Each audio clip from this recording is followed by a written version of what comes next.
Olá, olá pessoal, tudo bem? Bom dia, aqui é Fábio Pirajá. Esse é o Memória Capixaba, sempre trazendo de volta histórias do Espírito Santo, desde a capitania, a província, o estado, né, nos séculos XVI, XVII, XVIII, aí os dois impérios, né? Na verdade três, né? Dom João VI, Dom Pedro I, Dom Pedro II e a princesa Isabel, que era regente mesmo, né? Já no final ali do Terceiro Império, e foi a primeira mulher a comandar o Brasil, foi Dona Isabel, e seria a rainha do Brasil, não, imperatriz do Brasil, mas infelizmente aquele golpe acabou com esse reinado, né, infelizmente. Mas aí a gente vem, né, fazendo toda essa pesquisa de forma aleatória, bem paralela. Eu vou escolhendo assuntos de forma bem aleatória, mas o que me encanta bastante são os escritores, né? Os articulistas, jornalistas, escritores, intelectuais ou não, gente que escreve de forma erudita e não, como o texto que eu vou mostrar hoje para vocês, né? Que é um texto sob o pseudônimo de José Cardoso, publicado no Jornal Diário da Manhã de Vitória entre 1921 e 1922. São muitos textos, mas infelizmente na Biblioteca Nacional, gente, eu não consegui encontrar muitos desses textos. Não são textos muito bons, não, tá? Eu andei dando uma lida em alguns desses textos. Esse José Cardoso, ele escrevia sob pseudônimo. Então a gente não sabe quem é esse cronista, o nome dele, né? Não sei quem é. Alguém que, claro, contribuía com o Jornal Diário da Manhã ali no início do século XX, né, ali na década de 20. E é uma série de artigos, de textos, algumas lendas, né, crônicas também, falando sobre Vitória, sobre o Espírito Santo, fazendo algum libelo, né, da nossa terra e tal, altaneira, uma coisa ufana no texto. O texto não é muito bom, eu não gostei muito, né? E eu encontrei, gente, deixa eu ver, os textos do número 1 ao número 38, mas eu não encontrei todos, né? Os textos numerados vão até o 38 que eu encontrei no final de 1922 na Biblioteca Nacional. Se você de repente quiser procurar, encontrar, né, você me dá um toque depois aqui nos comentários. O primeiro texto intitula-se Mestre Álvaro, que ele fala do Mestre Álvaro, que é a maior montanha do Espírito Santo, né? E o nome dessa série é Um Pedaço da Pátria, escrita pelo tal José Cardoso, que era um pseudônimo, né?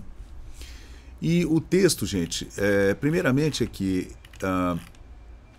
ele fala sobre esse texto que diz o seguinte, né?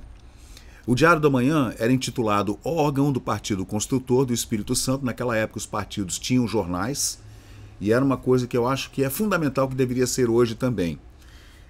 Que os jornais, rádios e televisões assumam o seu posicionamento político. Sim, por que não? Assim como é em todo lugar do mundo, é assim. O Brasil é que tem essa coisa velada, subliminar, que você não sabe quem é quem. Bom, assuma que você é da direita, que você é da esquerda, que você é isso, que você... Pronto, acabou. Né? Esse jornal, por exemplo, o Diário da Manhã, era do PC, do Partido Construtor. Tinha jornal do Partido Comunista, tinha jornal do Partido Republicano, do Partido Conservador. Cada publicação daquela era capitaneada por um jornalista político ligado a alguma ideologia política, e pronto, acabou. E ali, naqueles seus perdão, gente, naqueles seus textos jornalísticos, você conseguia ler nitidamente qual era o posicionamento com relação à situação ou à oposição. Então isso aí fica muito claro, pelo menos até os anos 1950 foi assim. Depois a coisa desandou, e aí nós entramos naquela coisa meio estranha dos anos 60, aí depois ainda com o Juscelino Kubitschek como presidente da República.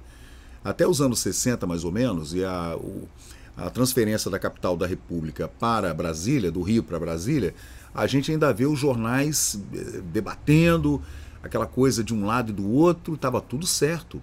Era muito mais democrático do que é hoje. Hoje fica essa coisa subliminar, que você não sabe bem. Mas esse jornal, por exemplo, era do Partido Construtor. E aqui, falando sobre esse texto, esses textos, né, que são vários textos, talvez uns 40 ou 50, mas eu não encontrei todos, né? Tá dizendo assim, sob o sugestivo título, iniciaremos domingo, dia 9 de dezembro de 1921. No domingo, uma série de artigos da lavra de um ilustre conterrâneo que se oculta por excessiva modéstia sob o pseudônimo de José Cardoso. Já temos sobre a nossa mesa de trabalho 2 interessantíssimos scriptos em que sua alma se enternece em descrever a majestade do Monte Mestre Álvaro, que é o nosso principal monte aqui, né? Além da Jucutuquara, da Pedra dos Dois Olhos, do Morro da Penha, onde está o Convento da Penha, do Morro do Moreno, todos eles são granitos, o Penedo, são enormes montes de granito, mas o Mestre Álvaro, sem dúvida, é um gigantesco, né? Com seus 800 metros de altura, o Mochoara também, na mesma altura, mais ou menos, né? Os dois estão mais ou menos na mesma altura. São montes que você vê lá do alto mar. Então, tanto que ele sempre serviu o Mestre Álvaro e também a Jucutuquara, logo depois da chegada ali na praia do Piraí, na atual Camburi, que você conseguia ver a Jucutuquara, que também servia como sentinela. Mas o Mestre Álvaro sempre foi um ponto importantíssimo para os navegadores, né? Deixa eu ver o que mais ele fala aqui. José Cardoso não é um espírito exibicionista, portanto, por quanto está usando pseudônimo, né? Que pretenda fazer literatura oca com única preocupação de figuras absurdas e fastidiosas. Vai vendo. O linguajar da época, né? Antes da revisão da língua portuguesa ali dos anos 1920, final dos anos 1920. Mas aí o texto, gente, é o seguinte aqui que eu vou trazer para vocês, tá até aqui, esse é o que eu estava lendo agora, e esse aqui é o Mestre Álvaro, né? Um texto bacana, não é ruim não. Mas assim, eu não gostei muito do texto não, achei ele meio um pouquinho bobo, assim, meio jocoso, não sei, mas eu não gostei. Vê se vocês gostam, né? Um pedaço da pátria, o Mestre Álvaro. E o horizonte era ao longo descortinado numa esfuziante orgia de luz. Após haver deixado o íngreme carreiro, gozava deliciosos momentos naquela altura que triunfa sobre os pontos mais baixos, revendo na solidão torturante do local os tempos passados, preconizando confiança nos destinos da pátria. A viração em arrancos contínuos espalha silvos agudos e constantes, perturbando o encadeamento das recordações e nos invadindo com a grandeza do vácuo embriagador e triste. Lá em cima, no silêncio da montanha, imagina o Mestre Álvaro nos anos 1920. Então o cara foi até lá em cima. E de lá ele contemplou toda aquela enorme paisagem, né, daquele baixio, de toda aquela planície onde está o Rio Santa Maria, a praia de Camburi. De lá ao longe ele vê o Morro da Penha com o convento no seu cume, a Jucutuquara, o Morro do Moreno, como eu já falei, até o Penedo.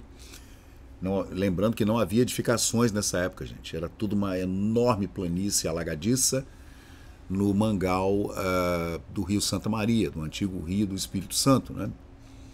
Lá no Lameirão.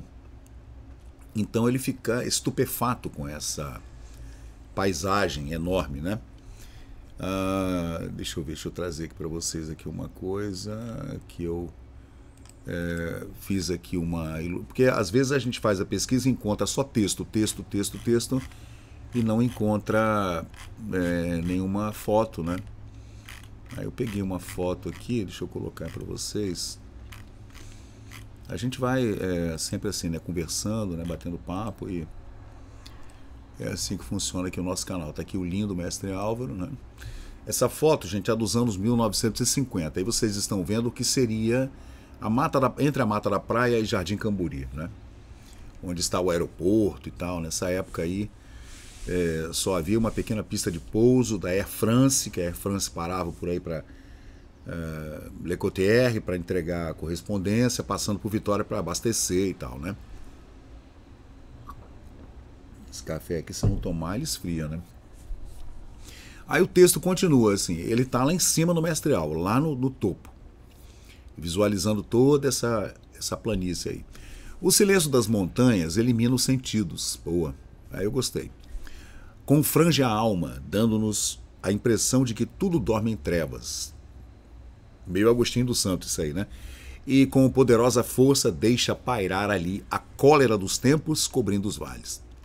Entretanto, vivíamos um dia de primavera pleno de alegria. Você vê, ele subiu na primavera, né? Abundante de claridade, aquele céu azul maravilhoso, do jeito que a gente está vendo aí, né? Com poucas nuvens. Dos arbustos que se espreguiçavam ao toque da viração, ele fala dos ventos, né? Excitantes odores embalsamavam as alturas. Então, é claro, quando a gente está no meio da vegetação, a gente sente, né, esses olores maravilhosos, né, que vêm da vegetação. Sentir a viração campestre, o ar puro que vem do imenso horizonte, é conquistar uma entusiástica admiração pela natureza criadora, o que vale mais que todos os contentamentos e esperanças e é mais digno do que as ambições que nos assaltam em referência ao futuro. Você vê que existe uma preocupação com a vida, né? O presente da vida, né? Existe uma preocupação com o futuro, mas ao mesmo tempo existe ali uma atmosfera de contemplação que é inerente da montanha, né? As montanhas realmente, né? O mar, o rio, a cachoeira, a enorme cachoeira, o riacho, aquele riachozinho límpido que corre batendo pelos seixos e você escuta aquele barulhinho gostoso do riacho, né, descendo pela encosta e serpenteando pelos seixos, assim como o mar revolto também, a tempestade, tudo isso nos coloca no nosso devido lugar, né? Que nós somos parte da natureza, né? Existem tendências ideológicas e políticas que querem tirar o ser humano da natureza, como se nós não fizéssemos parte, né, do mundo natural. Mas isso nos coloca no nosso devido lugar. Assim como a selva, os animais selvagens, né, quando a gente vê um enorme elefante, uma girafa, um leão, um tigre, né, uma onça, a gente vê um urso pardo gigantesco, a gente vê o tamanho que nós temos no meio dessa imensidão da natureza, né? E ele coloca essa preocupação do dia a dia em contraponto com aquela visão maravilhosa, aquele panorama enorme que você vê lá a 900 metros de altura, né? A viração que sentimos não é a que vem do sul, do vento sul, né? Que ecoa pelas arcadas profundas das grotas, soltando o uivo tenebroso de suplício. A que reina é suave. O vento não está soprando ao ponto de uivar, como uiva pelas janelas da nossa casa, por exemplo. Mas a viração que reina é suave, embala a vegetação que brota nas escarpas, que esperam nova vida, reparos em sua estrutura, sem eliminação das gratas tradições que santificam o primeiro pulsar do coração pelo amor. O cara estava apaixonado. É um texto romântico, né? Eu tenho trazido aqui no canal algum desses textos do final do século XIX, início do XX, muito românticos, né? Aí depois é que vem a questão da Semana de Arte Moderna de 1922, que acaba desestruturando tudo isso e depois dali vira tudo uma M, né? A vastidão nos empolga com um espetáculo imponente, a vastidão aí, né? Olhando lá de cima, né? Essa enorme vastidão, quem alcança as grandes alturas, insensivelmente expande o olhar para todos os lados sem fixá-lo em nenhum ponto. Sorve o ar vivificante, sem procurar reter as visões que povoam o declive das colinas, que enfraquecem a luz do dia em reflexos prateados. São momentos harmoniosos moldurados nos ecos sibilantes, próprios das elevações e que se esvaem depois de derramar a grandeza e o ideal na alma dos que ali ainda ignoram a ilusão da vida. Aí você vê, né, que o texto dele tem essas nuances, né, entre as dificuldades do dia, a paz da vastidão, né, e a preocupação com o futuro, né? Contemplamos todas as belezas agrestes que nos cercam, sem, contudo, pretendermos parar suas vidas, que se perdem no labirinto dos contrafortes rochosos emanados da montanha. Ele dá um toque bem, diria, bem geográfico também, né, no texto dele, né? Você vê que isso aí tudo faz parte do ensino daquela época, né? Que você aprendia muito sobre geografia, geologia. Então ele fala muito desses termos, né? Que eram muito comuns na educação naquela época, como um contraforte, por exemplo, né? Que é um pedaço de pedra saindo da pedra principal, assim, é um contraforte. Observando ao fundo do quadro, vemos a linha irregular da cordilheira, toda aquela cordilheira das Minas Gerais lá embaixo, né? Vemos a linha irregular da cordilheira recuando ou alcançando, parecendo nascer do mar, da ponta dos castelhanos, para abraçar os pequenos morros sem função determinada na divisão dos rios.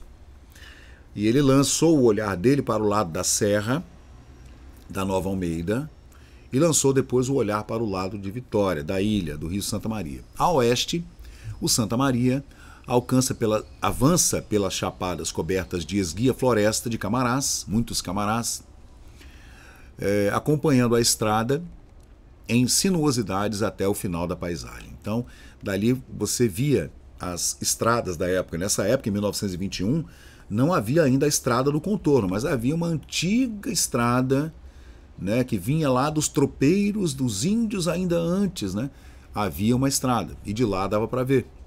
Isso há 123 anos atrás, né? Atrás, a cordilheira, em corcovas delirantes, determina o olhar dos vales e segue rumo norte, desaparecendo nos sertões de Santa Cruz. Aí ele vira o olhar para o outro lado, em busca dos Aimorés, onde finalmente termina. Transforma-se então o cenário majestoso em selvagem, em outro de maior suavidade, onde predomina a planície, as lagoas de águas límpidas e graciosas colinas recobertas de verdura. Verdura é de verde, né? Verdejantes. Em um estonteante de paisagens que são verdadeiras revelações, termina um agreste quadro que se observa do alto do monte da costa do Espírito Santo, que servia de mira, de alvo, aos primeiros navegadores em busca da então capitania, trazendo a estranha mescla de fé robusta, da fé cristã, dos jesuítas, né, da Companhia de Jesus, e a ambição desmedida das riquezas na conquista da terra, do ouro, né, da prata e tal, né, do pau-brasil, das madeiras e tudo, que surgia à flor das águas. Ainda que esquecido, é o mestre Álvaro quem domina, com sua pétrea majestade, a terra e o mar. Ele domina a terra e o mar lá de cima da sua pétrea majestade. Guia eterno, sempre alerta de antigos roteiros, sua influência sobre a navegação lhe concede um culto de gratidão que todos devemos em respeito à sua suntuosidade e grandeza. Assinado José Cardoso, pseudônimo, né, desse escritor que nós não sabemos quem é, que escreveu uma série de crônicas e artigos e lendas para o Diário da Manhã entre 1921 e 1922. Se eu encontrar mais desses textos, eu publicarei todos eles aqui nesse álbum que eu criei aqui no Facebook, né? E depois a gente vê se coloca mais desses textos. Aqui tem vários textos, né, gente? Tem mais ou menos, são 3, 6, 9, 12, são 16 textos que tem aqui. Mas aqui está até o número 38 que eu encontrei, né? Então são os textos Mestre Álvaro, que eu acabei de ler com vocês, Tormenta, Opoente, Limites, São Pedro de Alcântara, Estação Nestor Gomes, Ilha de Duarte de Lemos. Esse texto é muito bom. Depois eu farei um vídeo para falar desse texto aí. O Vigia, Eu não sei, deve ser o Morro da Vigia, ao qual ele está se referindo. Aí tem 2 textos falando das fortalezas, inclusive as fortalezas que defendiam aqui a Baía de Vitória, 2 textos, né? Tem um chamado A Mulher, que talvez seja a Maria Ortiz, né? Aí tem o Saturno Político, eu não sei a quem ele se refere, mas é alguém grande, né? Alguém de imponência satúrnica, digamos assim. Aí tem 4 textos chamados Ao Comandante Couto Aguirre, que ele coloca como lenda. Aí tem a parte 1, parte 2, parte 3 e parte 4. Depois eu vou fazer mais vídeos para falar desse escritor, que não é um escritor muito prolífico, e também não é muito afeito ao eruditismo, não é um dos melhores que eu já li, claro que não, né? Mas ele fez a parte dele aí, escrevendo essas crônicas para o Diário da Manhã, em 1921 e 1922. Então valeu, pessoal, eu sou Fábio Pirajá, essa é a Memória Capixaba, eu adoro literatura, adoro história, geografia, cartografia, e eu gosto quem está sempre tentando destrinchar e mexer na língua portuguesa, que é uma língua linda, riquíssima, né? Então, pessoal, é isso. Muito obrigado e vamos em frente. Esse é o Memória Capixaba. Curta, compartilha, comenta, se inscreve no canal, deixa um like ou um dislike, não tem problema. Se não estiver gostando, deixa um dislike e comenta para a gente melhorar, tá bom? Valeu, pessoal. Obrigado. E chegamos ao final de mais um vídeo aqui do Memória Capixaba. E se você curtiu o conteúdo, por favor, deixe seu like, compartilhe aqui o nosso canal e inscreva-se para mais novidades. Até a próxima e muito obrigado por participar aqui do Memória Capixaba.